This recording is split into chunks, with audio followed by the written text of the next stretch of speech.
Et bienvenue à tous dans Une semaine dans le monde. Retour sur trois grandes actualités qui ont marqué cette semaine avec à mes côtés ce soir Niagale Bayeko. Bonsoir Niagale, politologue et présidente de l'African Security Sector Network. À vos côtés Ziad Limam, bonsoir. Directeur du mensuel Afrique Magazine. Bonsoir Ziad. Je rappelle la une du mois de juin, la France qui cherche son cap dans sa nouvelle relation avec l'Afrique. Face à vous, Marc Semo. Bonsoir Marc. Bonsoir. Journaliste collaborateur au journal Le Monde et à Challenge. Et Éric Truand également avec nous ce soir. Bonsoir Éric. Dessinateur pour le média Sans-Doute.info et membre de Cartooning for Peace. Au sommaire donc ce soir de l'émission, ce protocole d'accord États-Unis-Iran signé à distance cette semaine, vu par beaucoup comme une capitulation de Donald Trump face à Téhéran. Des négociations devaient débuter aujourd'hui. Elles ont été reportées visiblement à cause des frappes israéliennes sur le Liban qui se sont poursuivies et qui ont fait au moins 47 morts et 97 blessés. Le calme est depuis revenu relativement à la faveur d'un cessez-le-feu annoncé tout à l'heure, mais quelques violations de ce cessez-le-feu ont été signalées.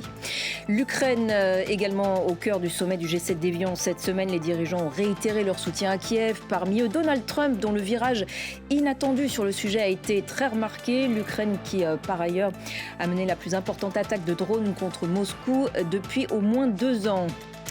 Et puis un mois après le début de l'épidémie d'Ebola en RDC, la situation n'est toujours pas sous contrôle. L'épidémie pourrait même être la pire jamais enregistrée dans le pays. Avant d'en parler ensemble, vous pourrez voir notre reportage exclusif à Bunia en Itourie. Et on commence donc par ce protocole d'accord États-Unis-Iran finalement signé électroniquement et à distance ce mercredi depuis le château de Versailles d'ailleurs pour Donald Trump, reçu avec tous les honneurs par la présidence française à l'issue du sommet du G7. Signature le pouce levé et sourire aux lèvres qui n'a dissimulé que très mal qu'il s'agissait bien de concessions majeures que les États-Unis ont faites à l'Iran. Certains ont même parlé de capitulation face au blocage du détroit d'Ormuz qui a mis l'économie de la planète à rude épreuve. Les premières négociations post-signature devaient débuter aujourd'hui. Elles ont été reportées en raison des frappes israéliennes sur le Liban. Mais depuis, le calme est relativement revenu à la faveur d'un cessez-le-feu qu'Israël a sans doute accepté sous pression américaine. On va d'ailleurs écouter à ce sujet J.D. Vance, c'était hier. Les Israéliens, comme tout le monde, doivent respecter ce processus de paix qui leur est fondamentalement bénéfique, comme pour l'ensemble de la région.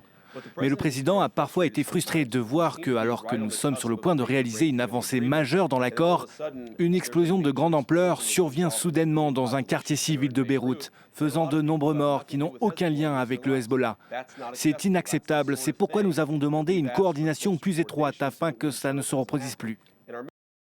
Marc, ce cessez-le-feu à peine annoncé a déjà été violé. Il y a une volonté israélienne à nouveau de torpiller ce qui a été annoncé ?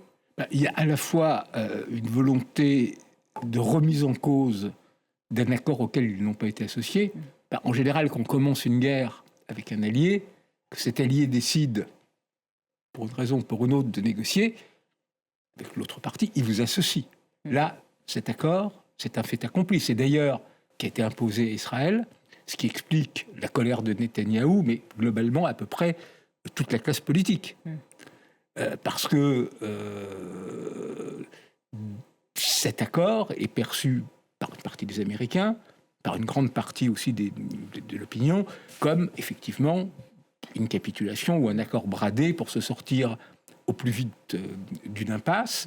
C'est quand même assez inédit dans l'histoire de voir une partie, un belligérant qui l'a globalement militairement porté, parce que l'Iran a été quand même militairement affaibli, ses forces militaires, ses capacités balistiques, etc., affaiblies, concédé à la table des négociations à l'adversaire, ce que cet adversaire n'avait pas réussi à obtenir sur le champ de bataille.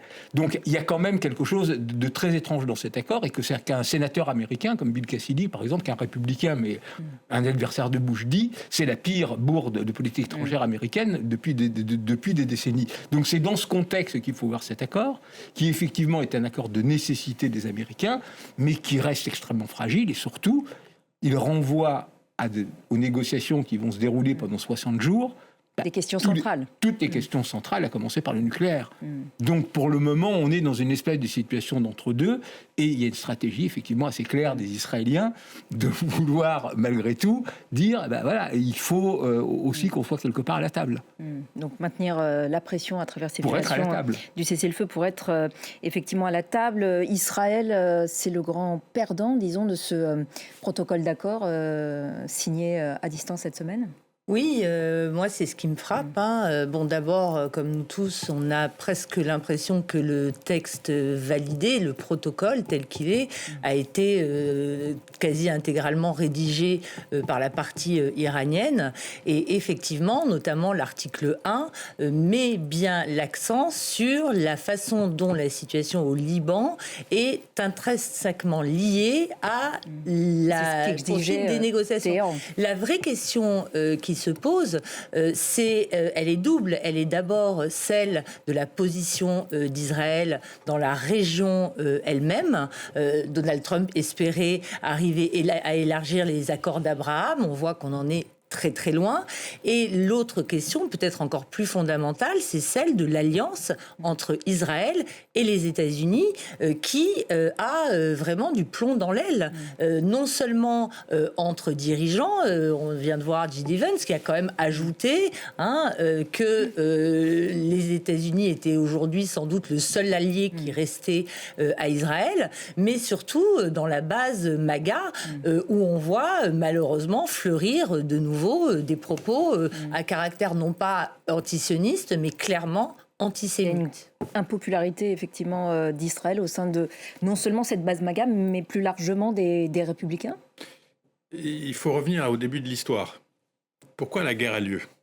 Pourquoi Trump se lance à l'abordage ? Parce qu'on le persuade, et ceux qui le persuadent que c'est jouable, c'est Netanyahou et ses proches qui mènent ce combat essentiel, parfois presque mystique. Il faut détruire la capacité de l'Iran, c'est l'ennemi, c'est ceci, c'est cela. Le siège du bureau de Trump, comme le siège du bureau de Biden, comme le siège du bureau de Obama, pour obtenir une guerre définitive sur l'Iran, c'est la première période de juin 2026 et c'est la deuxième de juin 25 et la deuxième période 26. Donc Trump, il y va parce qu'on lui dit ça va marcher, ça va être génial. En une semaine, on va liquider l'élite, on va liquider le chef, on va casser et c'est fini. Les gens vont se soulever, le régime va tomber. Donc erreur totale de calcul, qui d'ailleurs, dans l'entourage de Trump, certains lui ont dit attention, détroit d'Ormuz, capacité de résistance, profondeur stratégique de l'Iran, ça va peut-être pas être aussi simple. Deuxième chose, donc on ne prévoit pas le détroit d'Ormuz. Deuxième chose, on ne prévoit pas les attaques sur les voisins, les alliés américains dans la région, qui sont les Émirats arabes unis, le Qatar, Bahreïn, le Koweït, etc. Donc il y a un fiasco. Et Trump, on peut lui reprocher beaucoup de choses. Ça, virage à gauche, virage à droite, changement, etc. Mais c'est quelqu'un d'assez pragmatique. Comme on dit aux États-Unis, cut the losses, couper les pertes. On arrête, on sort de ce truc-là au plus vite, de la meilleure des situations. J'ai des élections en novembre qui vont commencer, parce que le cycle des primaires commence en été. Donc j'ai un prix du baril et un prix du gallon qui est là. J'ai de l'inflation, j'ai le détroit d'Ormuz qui est bloqué, j'ai mes alliés du Golfe qui sont vent debout contre n'importe quelle autre opération militaire contre l'Iran. Les alliés du Golfe qui font des chèques, 5 milliards, 10 milliards à l'Iran. Donc la situation s'est inversée. L'obstacle dans tout ça, c'est les Israéliens qui sont à l'origine, pas tout seuls, mais largement à l'origine du conflit. Et Trump agit de la même manière. Il leur dit, c'est plus le problème, sortez de cette histoire. Et les Iraniens sont malins, parce qu'ils ont l'habitude de faire la guerre, ils ont l'habitude des conflits, donc ils enfoncent le coin Hezbollah, ils enfoncent le coin Liban, sachant qu'ils vont participer à la déstructuration de l'alliance américano-israélienne. Bon, après, les Iraniens sont quand même au bout de la corde. Économiquement, le pays est dévasté, l'inflation est atteint des sommets. Les gens sont malheureux. Ils ont été en guerre, donc ils ont fait le dos rond. Mais ils sont gagnants, mais affaiblis quand même. Non, le pays est quand même économiquement et politiquement au bout d'un cycle, d'un système. Et donc, ils ne peuvent pas se prétendre les vainqueurs, peut-être, oui, mais c'est pas pour l'histoire longue. Ziad évoquait les élections à venir aux États-Unis, élections aussi à venir en Israël. Oui. Benjamin Netanyahou, lui, a intérêt, d'où son agacement à lui aussi aujourd'hui par rapport à ce protocole d'accord, a intérêt à ce que la guerre se poursuive pour se maintenir au pouvoir. Mais surtout, c'est ce que l'opposition lui reproche d'ailleurs. C'est même plus ça. Là, il joue sa survie politique, elle est finie. C'est-à-dire l'opposition, dans tous les sondages, est donnée gagnante. Et cette guerre, si elle s'achève comme ça, est effectivement un échec retentissant pour Netanyahou. Parce que, comme disait très bien Ziad, c'est lui qui l'a voulu. Alors, d'après ce qu'on raconte aussi beaucoup, c'est que les services israéliens, Mossad, pour être clair, avaient dit que ça allait être compliqué, et leur analyse était de se préparer à une guerre d'1 an, et de se donner les moyens de la préparer, donc avec l'idée d'une offensive qui aurait commencé plus ou moins maintenant en juin, etc. Mais que c'est Benjamin Netanyahou, pour convaincre Trump, parce que s'il avait parlé d'une guerre de 1 an, il aurait dit « never ». Il dit « non, ça va être plié en 15 jours, on a l'occasion là de liquider les chefs, etc. etc. » Donc lui, là, il est en très mauvaise posture, parce qu'effectivement... Et l'opposition s'en saisit déjà, d'ailleurs. Il avait payé le fiasco déjà politiquement, même s'il n'y avait pas eu d'élection depuis des massacres du 7 octobre, où il n'avait rien vu venir, etc., etc. Il avait un peu rétabli sa position en interne par les succès remportés contre le Hamas, contre le Hezbollah, et ensuite dans la première partie de la guerre avec Iran, avec notamment la guerre des 12 jours de l'année dernière.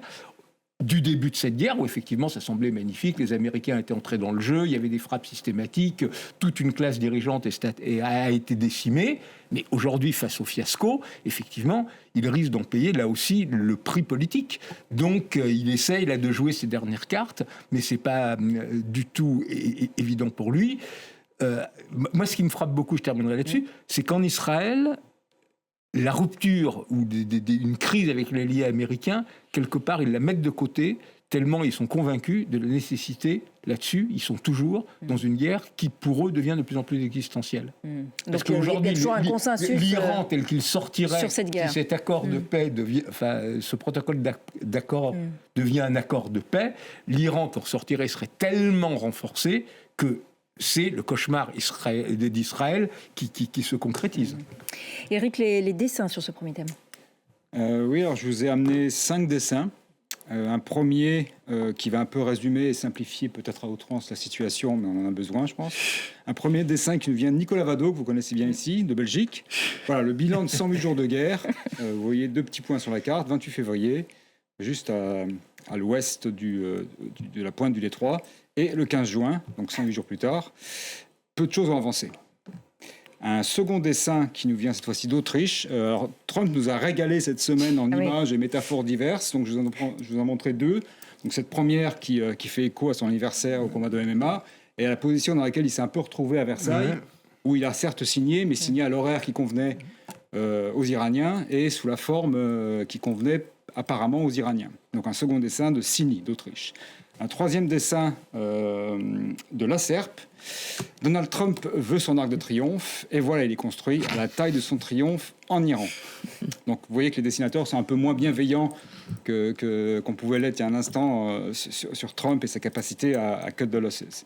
Un quatrième dessin qui nous vient de Syrie cette fois-ci, et qui là aborde le sujet sur lequel vous avez terminé le débat, sur le sujet de la problématique de Netanyahou, et de l'accord de paix, ou en tout cas du protocole qui risque de tomber avec les soubresauts de Tsahal. Donc un dessin qui vient de Syrie, de Fahad Bahadi, où on voit là la colonne de la paix, le cèdre libanais, et Netanyahou assis sur un bouton off, un interrupteur off, qui semble mettre fin à toute possibilité de paix à très court terme en tout cas. Et un dernier dessin, cadeau pour Trump également, un dessin qui nous vient de Niels Boyesen, un dessinateur danois, qui propose la solution pour signer n'importe quoi, des accords de la paix pour les nuls. Facile, il suffit de connecter tous les numéros. Merci beaucoup Éric, merci pour ces premières contributions sur ce thème. Deuxième thème d'une semaine dans le monde ce soir, l'Ukraine. Cette question était également au cœur du sommet du G7 d'Évian, dont les dirigeants ont réitéré donc leur soutien à Kiev. Ce fut aussi le cas de Donald Trump, dont le virage inattendu sur le sujet a été très remarqué.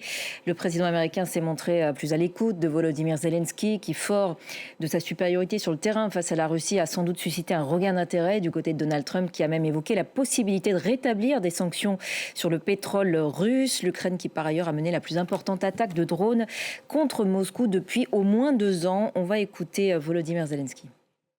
Nous ne voulons pas de cette guerre et nous ne l'avons jamais voulu, tout le monde le sait. Et nos partenaires le savent aussi.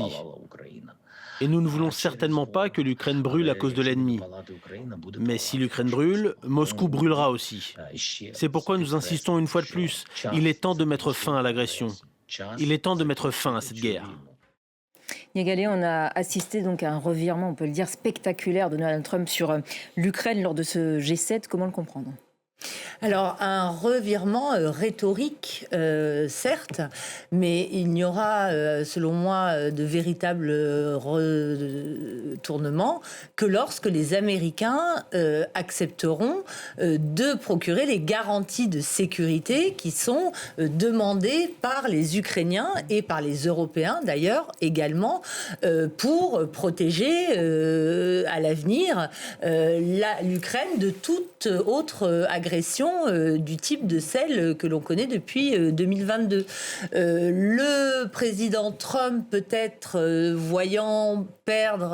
voyant perdre la main sur le dossier iranien, quoi qu'il ait pu en dire, se tourne de nouveau vers le dossier ukrainien où effectivement la technologie, notamment de drones, mais qui n'est pas nouvelle en réalité du côté de l'Ukraine. On se souvient de cette fameuse opération Toile d'araignée où, grâce à un stratagème extrêmement subtil, les drones avaient réussi à frapper jusqu'à Vladivostok en réalité. Donc maintenant, ils arrivent à avoir des portées plus longues et cette avancée technologique redonne en effet une certaine aura, sans doute, aux yeux du président américain. Mais tant qu'il n'y aura pas d'engagement... Et non les losers. Voilà, exactement. Mais tant qu'il n'y aura pas, une fois encore, d'engagement sur cette question des garanties de sécurité que les États-Unis donc en matière de défense aérienne, en matière de défense notamment aérienne à apporter à l'Ukraine, les mots s'envolent facilement, notamment ceux de Donald Trump.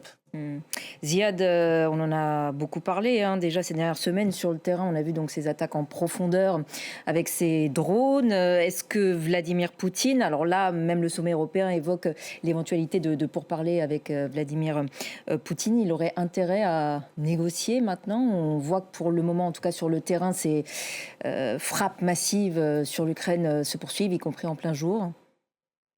En fait, en tout cas, maintenant que Trump est en train de... Poutine est sensible à son entourage militaire, technocratique, sécurocrate, etc. Et il est sensible à l'opinion des élites russes qui sont un peu épuisées par la guerre, qui sont impactées par la guerre maintenant au quotidien, dans leur vie quotidienne, mais ça fait déjà des semaines et des mois qu'il n'y a plus de WhatsApp, qu'il n'y a plus de téléphone, qu'il n'y a plus d'Internet, qu'il n'y a plus de plein de choses qui faisaient que la vie de ces élites russes était relativement confortable malgré la guerre. Et chaque jour qui passe, le message est très clair, la guerre est chez nous. Donc il est affaibli, est-ce qu'il est affaibli au point de renoncer à ce qui est pour lui aussi quelque chose d'existentiel et d'essentiel, qui est la guerre en Ukraine, au point de démissionner de cette guerre? Je ne pense pas. Je pense qu'il y aura une lutte qui n'est malheureusement... Sous pression de Donald Trump, on n'a pas encore les paramètres, comme disait Niagalé, on n'a pas encore les paramètres de sécurité qui inverseraient drastiquement.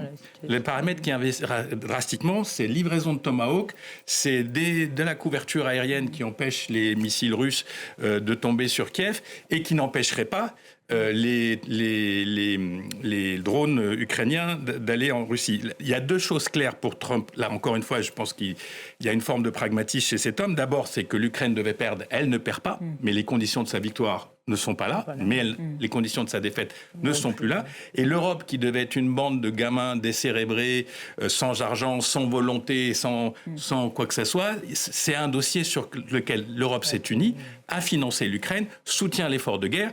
Et quand il arrive au G7, il n'a que des Européens qui lui disent il faut sortir, il n'y a pas de rupture européenne. Et ça, je pense que malgré tout, ça pèse. Il a quand même dit au G7 il faut un accord avec Vladimir Poutine. Oui, parce que ça, c'est la politique récurrente de Trump qui, entre guillemets, se pose en homme de paix. Mais effectivement, ce qui est déterminant aujourd'hui, c'est à la fois que le rapport de force est en train de changer sur le terrain. Alors c'est vrai que c'est important, les Tomahawks, etc.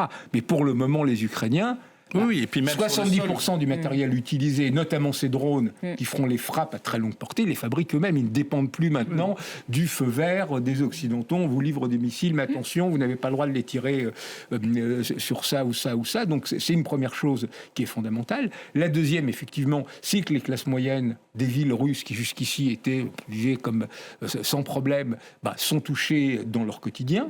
Donc, effectivement, en termes d'opinion, il y a une espèce de bronca sociale avec des signaux faibles, mais on voit qu'elle monte. Alors, on la voit notamment sur les réseaux sociaux. Personne ne dit c'est la faute à Poutine, il ne faut pas être suicidaire.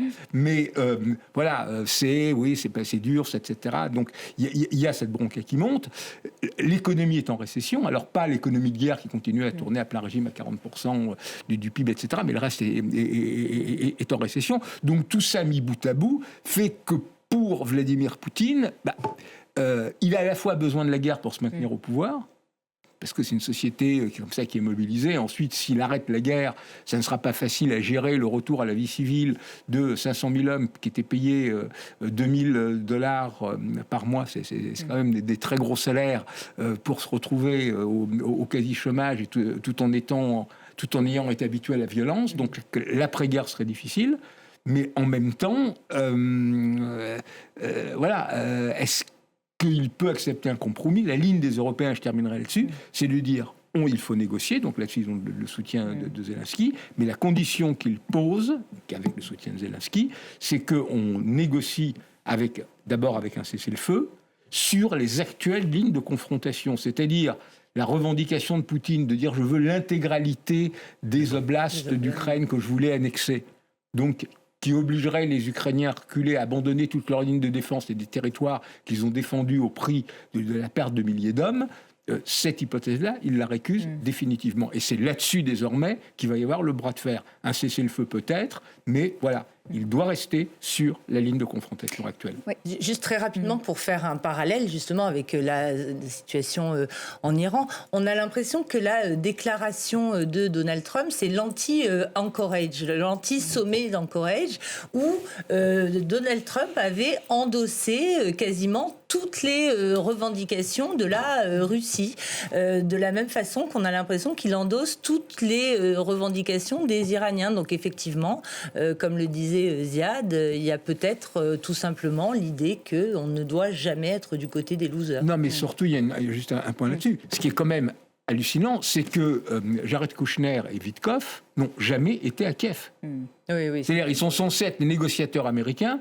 Ils ont passé des heures. Ils connaissent pas plus le dossier du nucléaire iranien. Le Kremlin, à commencer par Dmitriev, l'homme des fonds souverains russes et qui joue un rôle clé dans toute l'histoire. Et ils n'ont jamais été à Kiev. D'où cette facilité, effectivement, à tomber dans le piège du narratif de Poutine. Et d'ailleurs, Poutine, juste avant la réunion où il est d'Évian, où allait donc Trump, il avait rappelé Donald Trump pour essayer de l'influencer. La difficulté, c'est que la Russie ne peut pas perdre. Ça n'existe pas. Donc, il peut y avoir un deal, il peut y avoir un cessez-le-feu, il peut y avoir un accord, mais l'idée que la Russie perdre la guerre, c'est-à-dire avec la profondeur stratégique de ce pays peut faire la guerre encore pendant 10 ans s'il le faut. C'est pas, ils souffriront, à moins d'un espèce de miracle interne au Kremlin où il y aurait une espèce de révolution de palais qui amènerait des gens pragmatiques, mais techniquement et stratégiquement, la Russie peut faire la guerre pendant des années. Et donc le problème, encore une fois, on en revient à ce qu'on disait, c'est que le monde se joue aussi beaucoup aux États-Unis parce que c'est là que la balance pèse d'un côté ou de l'autre. Si les Américains, ce qui semble peu probable d'ici les midterms, et qu'est-ce qu'il va y avoir après les midterms, on ne sait pas trop, si les Américains ne mettent pas leur poids stratégique en disant ça s'arrête, on mettra ce qu'il faut pour que la Russie stoppe, ça ne stoppera pas. Sauf que la nuance, c'est que les Ukrainiens qui devaient perdre ne perdent pas, mais eux ne peuvent pas gagner. Donc on est toujours dans ce parallèle très complexe. Est-ce que Donald Trump peut être celui qui ramène Vladimir Poutine à la table des négociations? On sait qu'il a une fascination de longue date. Ça a dû se calmer, la fascination. Pardon ? Je pense que la fascination, elle a dû un peu se... Oui, ce n'est pas inenvisageable. Il y a de tels retournements dans les prises de position situation. Et puis, ce serait peut-être aussi l'occasion pour Vladimir Poutine de remettre sur le devant de la scène internationale ce conflit, tout comme pour Zelensky d'ailleurs, hein, parce que la situation au Moyen-Orient a largement éclipsé l'importance qui était accordée au conflit russo-ukrainien. Mais il y a une dimension aussi de haine personnelle absolue de Poutine vis-à-vis de Zelensky. Donc, quelque part, l'idée d'un face-à-face avec Zelensky, qu'il avait pris comme un comique télévisuel qui, par d'obscures manœuvres, il soutient des Occidentaux, est devenu président, et pour lui, littéralement insupportable. Lui, un homme venu du KGB, des organes, machin, truc, etc., se trouver devant un clown, il ne supporte pas cette idée. Et donc cette dimension psychologique est quand même est aussi importante dans l'histoire. Éric, les dessins sur l'Ukraine. Je vous ai choisi 4 dessins. Un premier qui nous vient à nouveau du Danemark, de Niels Bobojessen. Niagalé parlait d'un sommet anti-Anchorage. C'est vrai que Trump est arrivé en de très bonne humeur et en majesté à ce sommet. Donc c'est un dessin que je trouve moi fabuleux parce qu'il dit absolument tout en une couleur et en 2 traits. Et donc sa bonne humeur et sa bonne composition a certainement orienté énormément ce qui s'y est passé et ce qui s'y est pas passé, les discussions qui ont eu lieu, y compris à Versailles. Un second dessin qui nous vient de Syrie, de Fares Garabet. Un G7 comme on l'a vu, donc qui là on voit un char, le fameux char floqué du Z, avec Poutine, dont on voit la petite tête dépassée, et un négociateur du G7 qui remplace le Z par Zelensky, car effectivement, le G7 aurait été un tournant, alors peut-être rhétorique, hein, le président Niagalé, mais peut-être un tournant jusqu'au prochain tournant de Trump pour le soutien à l'Ukraine, qui effectivement est vu maintenant par Trump comme le winner, par rapport au loser Poutine. Un troisième dessin qui nous vient de Piet, en France, qui s'est approprié l'image, je pense qu'on a tous vu ici, de la raffinerie, de l'explosion de la raffinerie à Moscou hier ou avant-hier, je crois, et ce dôme qui a été projeté à des dizaines de mètres en hauteur, dôme qu'il a remplacé assez habilement par une petite pièce de 1 rouble avec la tête de Poutine dessus. Et un dernier dessin, alors, qui est un petit peu à la marge de ce sujet, que je me suis permis d'ajouter ici, parce que lundi, un dessinateur russe, Simon Skrepetsky, a été abattu en Pologne, où il était exilé depuis 2021, un caricaturiste. Donc pour l'instant, présumé innocent, mais 2 Biélorusses ont été arrêtés. Donc voilà, on pense évidemment à lui et à tous ceux qui risquent leur vie pour prendre la parole, toute forme de parole confondue, en Russie notamment. Merci beaucoup Éric pour ce dernier dessin. Les derniers thèmes d'une semaine dans le monde ce soir. Ebola, 1 mois après le début de l'épidémie en RDC, plus de 800 cas signalés. Le bilan dépasse les 200 morts, donc un taux de mortalité de 23%. Problème d'application, des gestes barrières, d'accès à certaines zones et puis persistance de ces coutumes funéraires contraires aux recommandations sanitaires rend la lutte contre l'épidémie extrêmement difficile. Cette 17e épidémie dans le pays pourrait être la pire jamais enregistrée selon le directeur de l'Agence de santé de l'Union africaine. Dans la province de l'Ituri, foyer de l'épidémie, les habitants font face à une flambée sans précédent et le personnel soignant est en première ligne. Voyez un extrait de ce reportage exclusif de nos correspondants Aurélie Bazar-Kibangula et Joachim Lotham. Combinaison, gants et masques, cette équipe se prépare pour décontaminer une clinique de Bunia où 5 malades du virus Ebola ont été pris en charge. On va ensuite aller dans la zone rouge. Depuis la détection des cas, la clinique a fermé ses portes. Pour éviter toute propagation du virus, chaque surface est soigneusement aspergée d'eau chlorée. Le personnel soignant dit se sentir abandonné. La clinique n'est pas équipée pour faire face à l'épidémie. Nous sommes en train d'affronter cette épidémie, mais bredouille, nous n'avons aucun intrant qui nous permet de nous protéger, nous, en tant que personnel soignant. Ce qui fait que nous avons très peur de perdre aussi notre vie, comme nous avons eu à perdre un de nos collègues. Les soignants sont les premiers exposés au virus. Dans cette housse mortuaire, une sage-femme décédée après avoir contracté le virus. Les autorités ne communiquent pas le nombre exact de soignants décédés depuis le début de l'épidémie. Ziad, on le voit bien dans cet extrait de reportage de nos correspondants dans le pays, les personnels soignants sont complètement désemparés, voire certains disent qu'ils sont un peu laissés à eux-mêmes. Est-ce que... c'est toujours une gestion chaotique, on peut le dire, même si, il y a quand même des coordinations aussi régionales qui sont mises en place, mais voilà, un manque de matériel médical et puis la persistance aussi de ces coutumes funéraires qui rendent la lutte contre l'épidémie extrêmement difficile. Oui, disons d'abord qu'il y a un manque criant de moyens. On est à 2000 km de Kinshasa. Dans des pays, je ne veux pas singulariser, mais dans des pays où les budgets de santé, de manière générale, ne sont pas spectaculaires, on est à 2000 km de Kinshasa, dans une zone de guerre, petit 1, donc avec des réfugiés dans tous les sens qui circulent. Dans une zone d'orpaillage, on est sur des territoires miniers où des gens circulent dans tous les sens. Donc avec très peu de tracing, très peu de structures médicales qui ont pu repérer éventuellement les premiers cas, parce que visiblement, l'épidémie a commencé il y a déjà plusieurs semaines, voire plusieurs mois. Donc on s'en aperçoit depuis 2-3 semaines, mais c'est peut-être plus ancien, avec une souche nouvelle du virus, avec aucun moyen de tracer ça. Donc on est dans de la lutte de survie des populations locales, des staffs locaux qui sont abandonnés par l'État, ça c'est clair, mais par le monde, par la communauté internationale. Je veux dire, il y avait tout un réseau je sais, les ONG, etc., mais il y avait quand même un réseau d'ONG qui était présent sur toutes ces régions, dont la plupart étaient financées via l'USAID, via les budgets de coopération de l'Union européenne, via les budgets de l'OMS, etc., qui a été démantelé au cours des 6, 7, 8 derniers mois, parce que tous ces budgets ont été liquidés.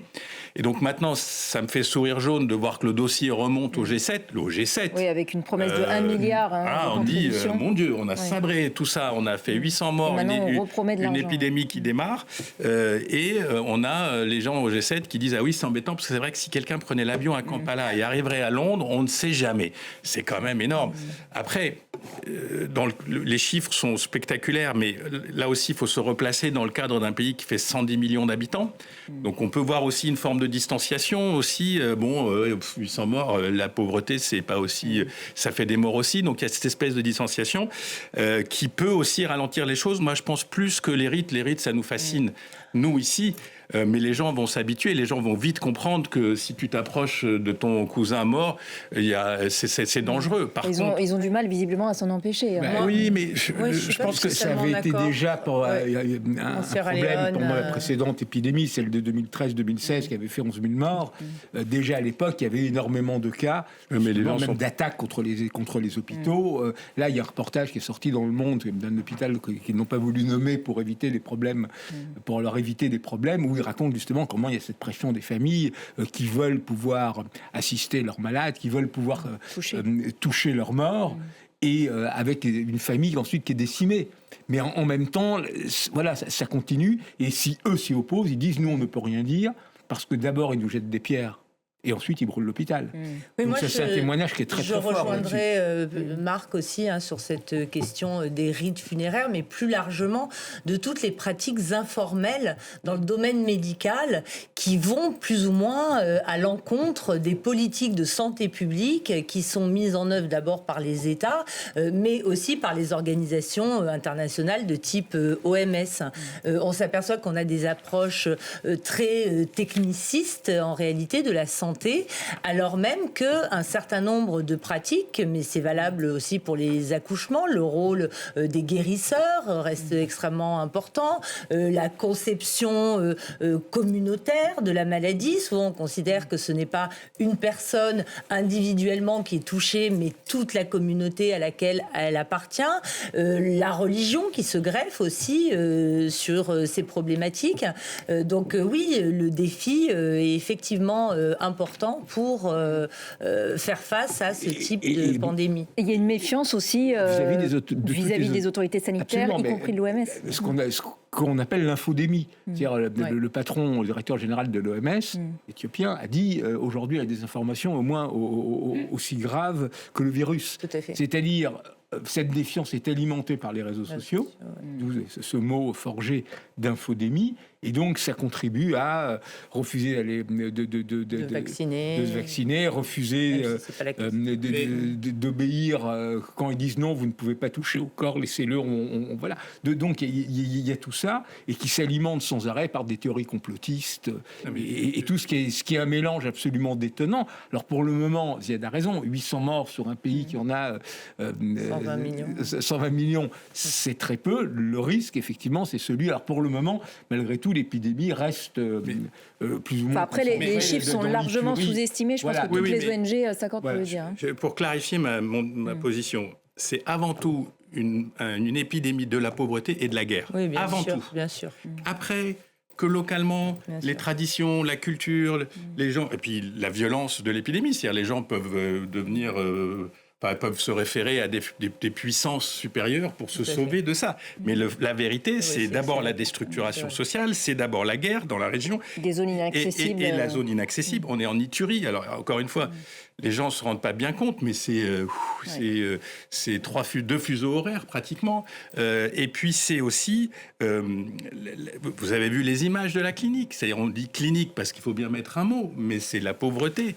Il n'y a pas de système sanitaire de ce nom qui peut résister à quelque chose comme ça. Alors, il se trouve, pour être d'un cynisme absolu, que ce virus, il tue vite quand il tue. Et donc, ce qui explique aussi qu'on n'a pas des phénomènes de propagation, des flambées de milliers de cas, parce qu'il s'auto-détruit.